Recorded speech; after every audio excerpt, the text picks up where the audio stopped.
Hello, Oracles. So, we did end red today. That is okay. It was barely red, so I'm wearing the darker red shirt.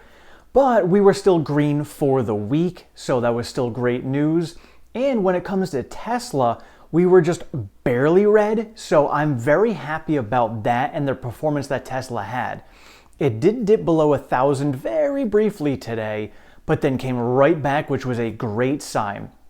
So this is telling me that there is still a lot of buying momentum going into the stock.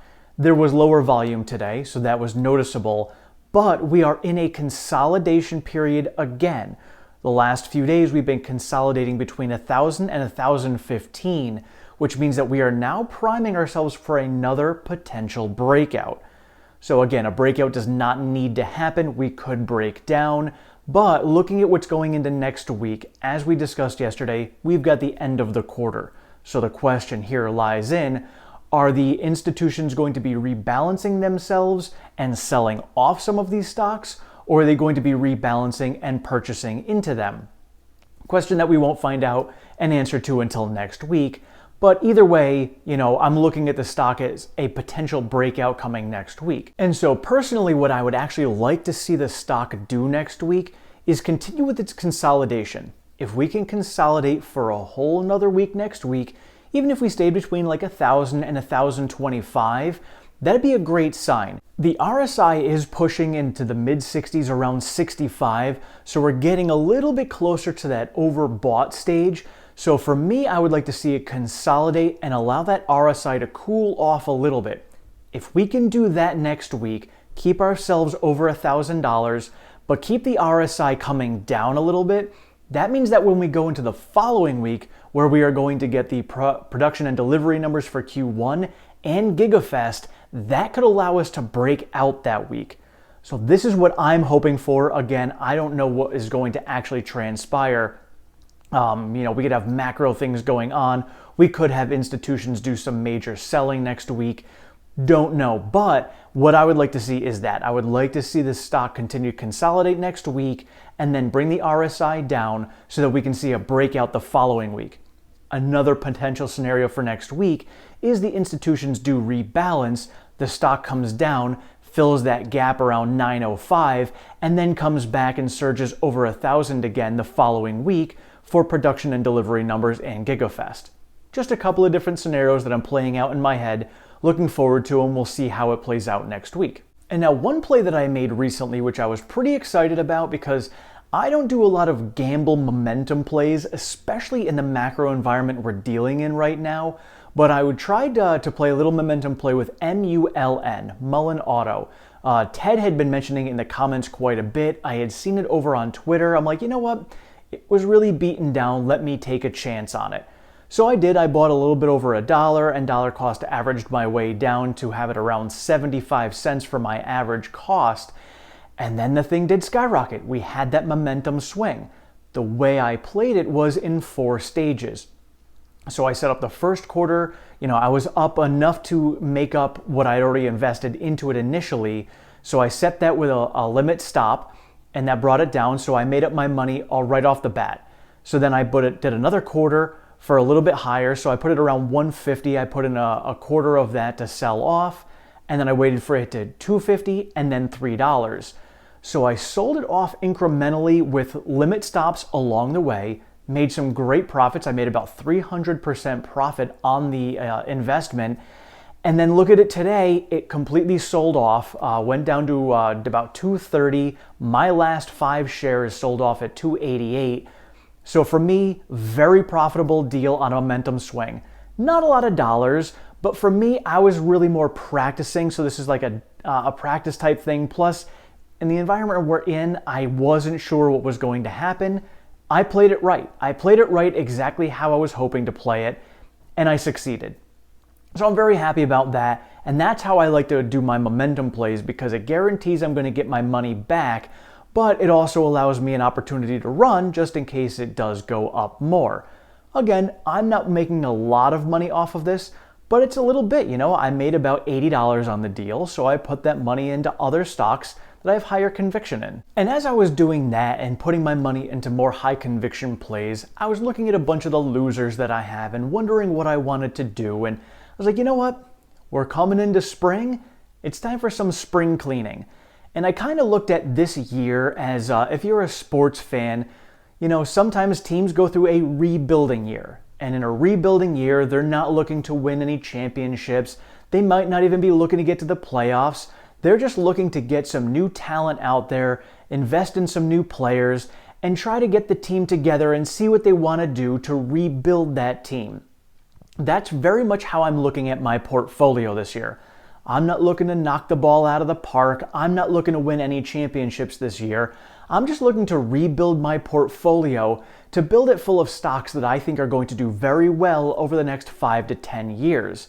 And that's what I have been doing. Cutting out a bunch of the losers, figuring out who I want to have on my team in my portfolio, and building it with them. Because what you do in a rebuilding year is you take all of these stocks that you're working on and just keep on adding to them. This is the adding year. This is the year that you're going to, focus and concentrate on your core portfolio and continue to dollar cost average into those. Because when we do come out of this, those are the ones that are going to be growing the most, and that's where you're going to come out. And again, we said it before, fortunes are born during bear markets. We've hit that bear market. This is the time to be investing, because this is when you're going to build your championship team. Your championship portfolio is built now because you're investing in the players and the stocks that you are looking to be your performers down the road in those championship years. And then down the road, just like many sports teams do, when they have players that have done really well, they've gotten them through their championships, they've gotten to the end of their contracts, and you make that decision of, do I want to play this player anymore? Do I want to pay them the amount of money that they're looking for? Or do I want to trade them or let them go off and use that money to invest elsewhere?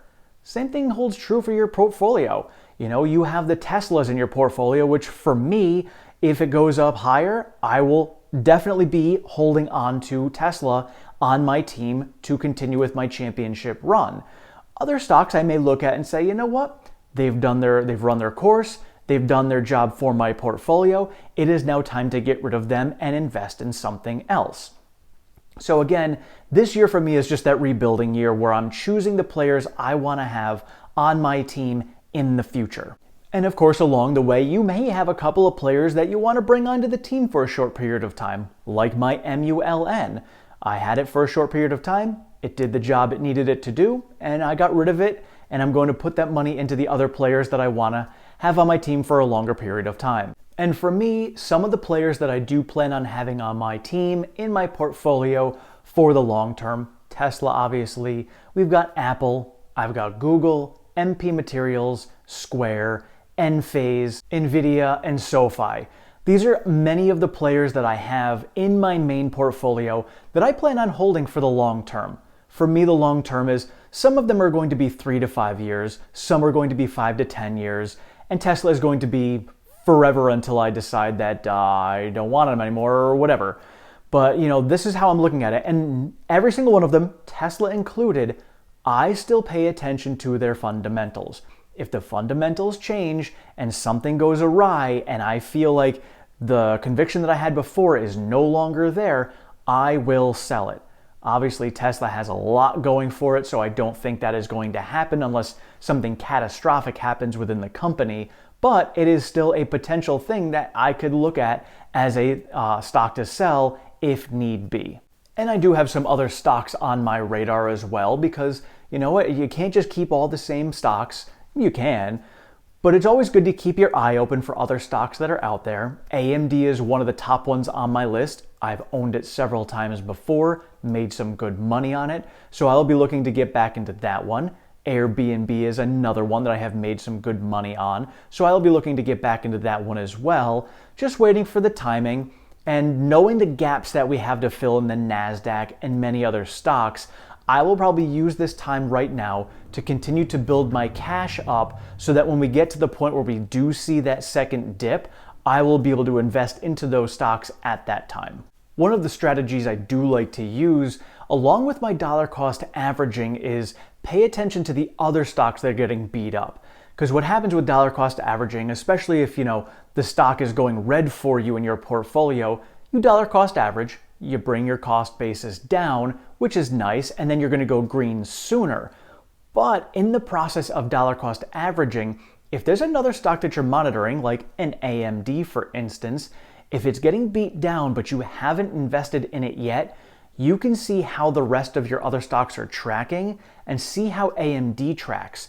And when you do see that turn start, that's when you can get your money into that stock. So for me, AMD, if I see it pull back around the $100 mark, that's where I want to jump in, because then I can jump in around $100 and that's a strong support for it, and then it can come back up. And when it comes back up, my dollar cost average, my cost basis will be much lower than it would be if I bought it higher and then dollar cost averaged all the way down. Obviously, this is more timing the market, which is more difficult, but I try to play both and see these stocks that are coming down, and when I do see that turn happening, I can invest at that point. Let me know in the comments below, what are some of the stocks that you have in your portfolio on your team that you plan on having to be in your championship team in the next 3 to 5 years? Thank you all so much for watching. I appreciate all of your support and feedback. If you have not subscribed, please do so down below. Sign yourself up for notifications. I am over on Twitter at OracleTim1. I share all of the latest Tesla news, pertinent stock market information, and all of my daily trades.